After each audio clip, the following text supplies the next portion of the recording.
What's up mga alien, meron lang papakita sa inyo na isang solid build na nagawa dito kay AG Cycle Nerds. Ito yung Juke Raker Apex 3. So ito yung latest na model na frame ni Juke Raker and ginawan to ng build dito kay AG Cycle Nerds. So papakita ko sa inyo kung gaano kaganda yung build nito and kung magkano siya. Tingin ko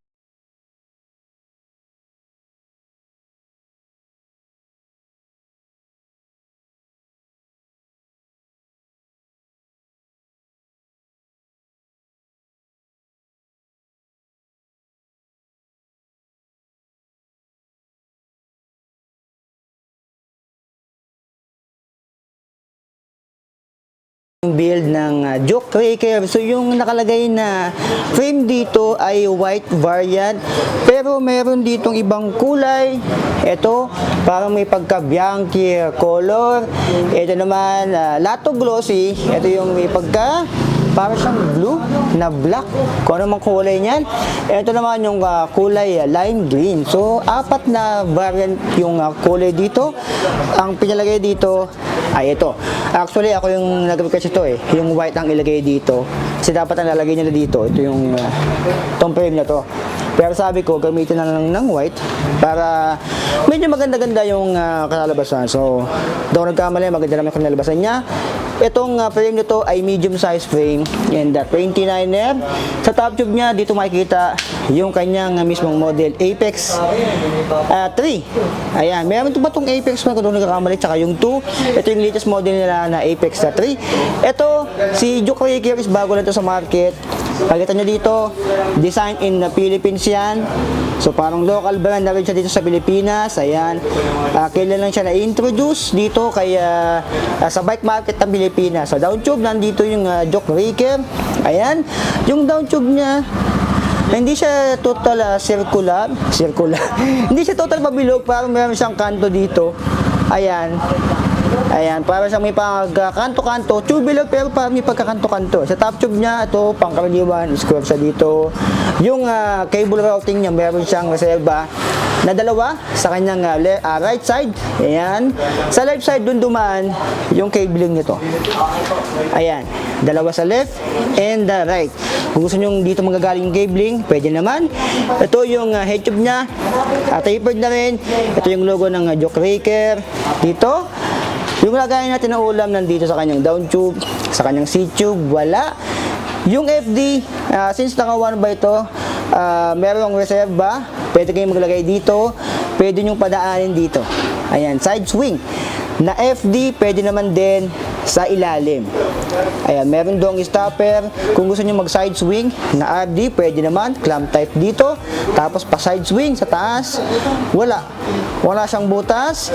Yung top tube niya, meron siya dito reinforced gasket. So ito, nagpapatibay ng kanyang seat tube para hindi masira ito kung sakaling mag-trail kayo. Ayan, alam kong itong frame na to ay binuo to or ginawa to para sa mga XC or light trail, no? So doon nagkakamali, correct me if I'm wrong, sa mga gamit ito. And sa mismong Juke Raker, medium size, parang 16 yung mga medium or 17. Ayan, meron siya ditong reinforced gasket. Itong niya dito ay sa 31.6. Yung seat post na pwedeng ilagay dito.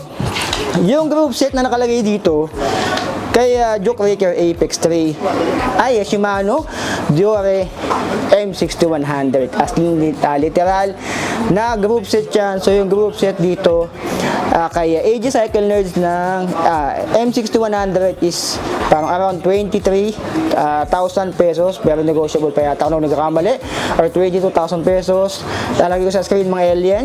Ito ay 32 teeth Shimano Diore Halotech. Merong lago sa pamunta sa mundo ng mga pogi ang nila Eugene dito.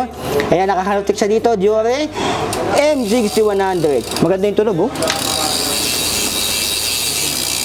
Ayan, oh. Ito, papakita ko sa inyo. Ito yung kanyang crank.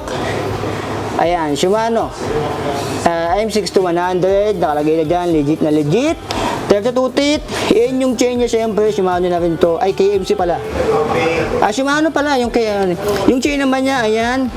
Legit na legit mga alien. Yung kanyang RD, syempre Shimano Diore M6100. Meron siyang clutch dito. Ayan, so soon ito yung gagamitin ko or bibiling ko RD. Kasi yung isang MTV ko, isira yung RD. Malamang sa malamang, ito yung gagamitin ko.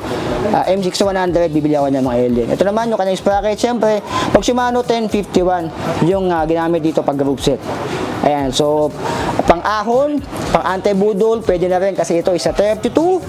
Ito naman, 1051 teeth, so anti-budol setup na rin to.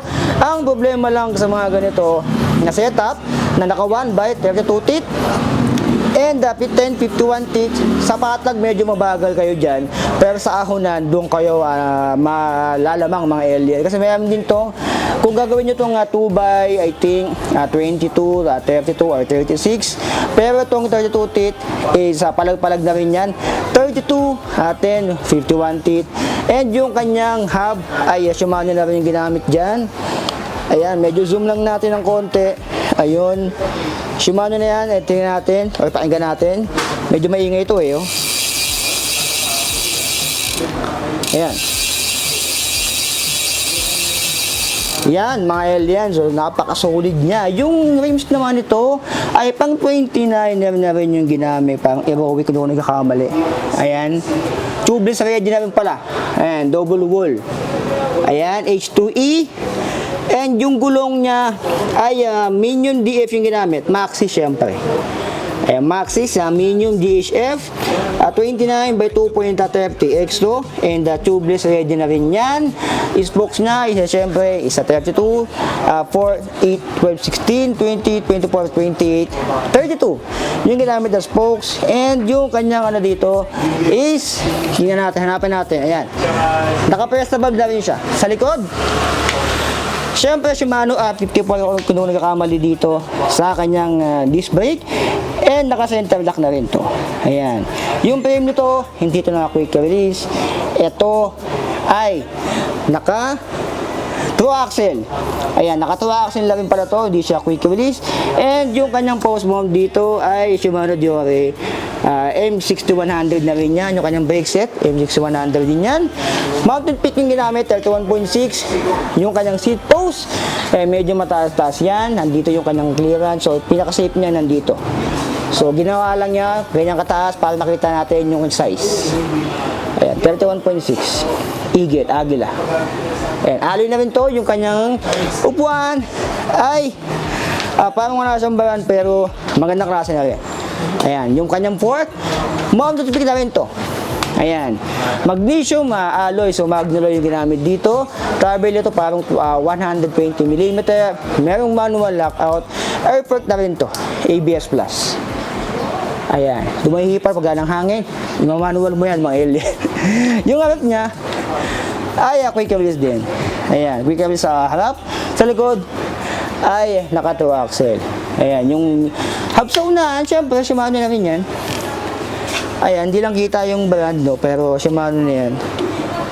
Ayan, pero yung gulong sa unahan, same lang. Minion DHF, 29 by 2.30 XOTR, naka-press na valve, and Maxxis na rin yung ginamit, ang laki. Ito yung 2.30. So, ang max tire clearance niya, ay max na siguro to, 2.30. Ayan. Siguro pag 2.4, sagad na yan. Yan yung ilalim. Hanggang 2.30 lang talaga siya. Huwag niyo pilit yung hindi pwede. Masaktan lang kayo. Ayan, yung 2.30 ng Minion DHF sa isang Duke Raker Apex na frame. Ito naman, sa harap, naka-mounted pick yung kanyang fork. Yan yung 2.30. Ayan, siguro max na rin niya. Huwag niyo yung isagad mga alien. Kasi pag nag-trail kayo, pag naputikan to, sasabit-sabit na yan. So, mas maganda na rin ganyan. Pag naputikan kasi dito, ayan, baka ma-aksidente pa kayo. Pag nag-trail kayo dito, may putik dito, maipon. Delikado yan. So, dito, yung kanyang headset, syempre, ang ginamit dito, ay Duke Raker na rin. Ayan. And ito naman, naka-short stem lang siya dito. Ginamit isa Mountain Peak, 50mm. Ito naman, kanyang handlebar. Mountain Peak na rin. Ayan, and malambot yung kanya ditong handle grips. Wala siyang brand, parang mounted pick naman siguro to. And yung kanyang brake is M6100 din to ng Diore. And yung shifter niya ay 12 speed. Siyempre, naka 1 by 12 speed to. Ang timbang nga pala nito, kanina tinimbang namin to, hindi na nakita. Ang timbang nito is 13.5 kilogram. So, pangkaraniwan na timbang sa mga nababae check natin na MTB.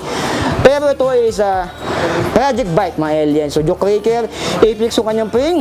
Shimano Diore M6100 yung group set ito. 142 axle. Ayan, kita dito, hindi lang siya naka-boost, pero naka-2 axle siya dito sa likod. Yung cable routing niya meron, naka-full internal. Dito, ayan, ito yung kanyang RFD and the display caliper sa likod. Pwede nyo padaanin dito. Pwede kayo mag-side swing dito. Yung ibang Apex, ganun din. Ayan, may butas sa ilalim. Ito yung butas sa ilalim ng Apex 3. So, 4 yung variant ng kulay. May white, yung nakalagay dito ay nabuo. Ito naman yung lime blue ba yan? Ano naman kulay nito? Parang bianchi eh. Ayan, ito naman is lime green. Ayan, ito parang black na dark blue. Ayan. So, kung nagkakamali ang presyo nito, ang mga frame nito is around 7,000 pesos. Ipopost ko sa screen mga alien. Pero yung build or project bike na to, is lumataginting magbili nyo dito is 44,000 pesos. Ayan. 44,000 pesos. So, yung group set ito ay nagkakalaga na ng 22 to 23,000 pesos. Yung kanyang Shimano Diore M6100 plus yung Mountain Peak na frame ay na fork plus yung Joke Raker. So, patingin ko naman is palag-palag na rin to sa presyo niyang 44,000 pesos. Pag matagalan na, pwede kayong mag-trail dito, pero ingat-ingat lang kayo kasi nga ito is pwedeng pang trail, kaso nga lang dapat nag-iingat pa rin kayo kasi nga yung fork nito is Mountain Peak. Pero kung gusto nyo mag-hard trail, mag-downhill, magpalit kayo ng fork, gawin yung Fox, Santor, napakadaming magandang fork sa market ngayon. Ayan. So, 45K, comment down below